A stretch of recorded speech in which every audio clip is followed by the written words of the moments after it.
அனைவருக்கும் வணக்கம். இந்த பதிவில் பார்க்க போற படம் தண்டகாரண்யம். படம் எப்படி இருக்குன்னு பார்ப்போம்.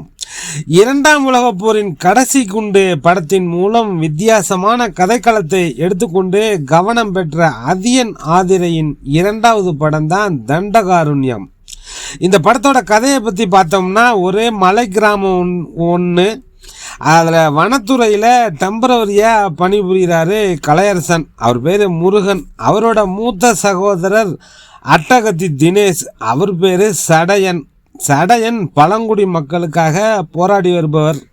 சில காரணங்களால் வனத்துறையிலிருந்து வெளியேற்றப்படும் முருகன் ஜார்க்கண்ட் மாநிலத்தில் துணை இராணுவ படையில் சேர்கிறாரு. அதுக்காக சடையன் பூர்வீக நிலத்தையெல்லாம் விற்று கடனுடன் வாங்கி தம்பி முருகன்கிட்ட பெரிய தொகை கொடுத்து வேலையில் சேர்த்து விடுறாரு. ஜார்க்கண்ட் மாநிலத்தில் நடக்கும் பயிற்சி பெறுபவர்கள் நாடு முழுவதும் நக்சல் ஒழிப்பு பணியில் ஈடுபடுத்தப்படுவார்கள் என்று சொல்லப்படுது.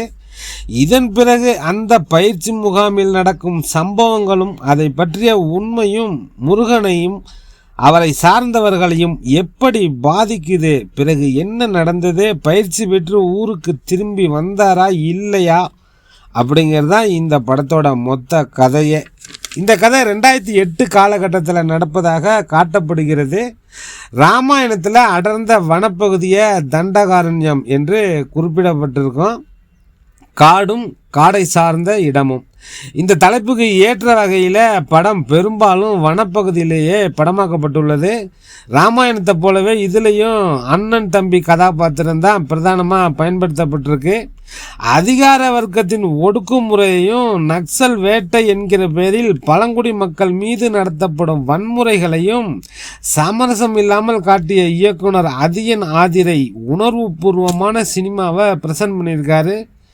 தொடக்கம் முதல் இறுதி வரை பார்வையாளர்களை இருக்கையிலேயே அமர வைக்கும் திரைக்கதை.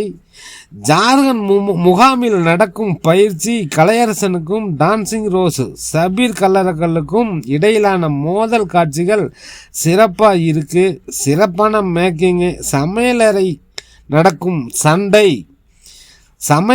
நடக்கும் சண்டை காட்சிகள் தத்ரூபமாக இருக்கு.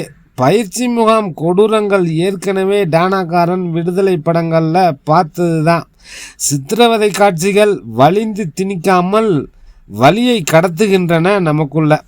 படம் முழுக்க சீரியஸ் தன்மையுடன் வரும் அட்டகத்தி தினேஷ் பேசும் வசனங்கள் கைத்தட்டலை அள்ளுகின்றன.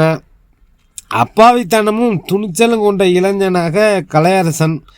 டான்சிங் ரோஸ் சபீர் கல்லர்கள் சார்பட்ட பரம்பரைக்கு பிறகு அமிதாப் பேசப்படும் கதாபாத்திரமாக இருக்கும் டான்சிங் ரோஸுக்கு.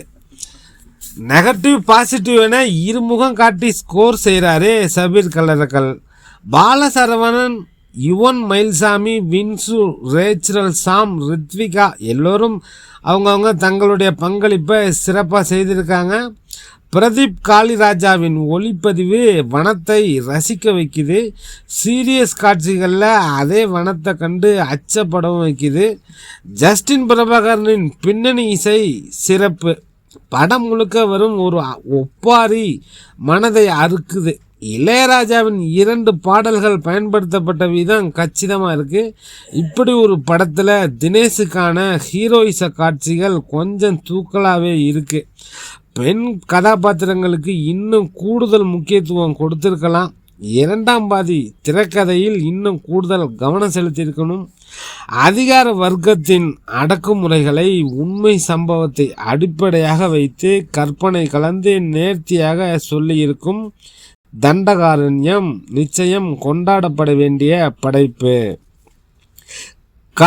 வனத்தை பாதுகாக்க வேண்டிய ஃபாரஸ்ட் ஆஃபீஸர் என்ன மாதிரி அநியாயம் எல்லாம் பண்ணுறாங்க. யாரையோ பாதுகாக்க பழங்குடி மக்களை பலியாக்குறாங்க. சட்டத்தை அவங்க சௌரியத்துக்கு யூஸ் பண்ணுறாங்க. நிறைய விஷயங்கள் ரொம்ப விரிவாகவும் சுவாரஸ்யமாகவும் காட்சிப்படுத்தியிருக்காங்க. பழங்குடி மக்களின் கண்ணீரை இந்த படம் பதிவு செய்திருக்கு. தண்டகாரண்யம் விசாரணை, டானாக்காரன் விடுதலை, ஜெய்பி மாதிரி படம் பார்க்கணும்னு நினைக்கிறவங்க இந்த படம் பாருங்க. டெல்டா 7 நண்பர்கள் அனைவருக்கும் நன்றிகள் பல.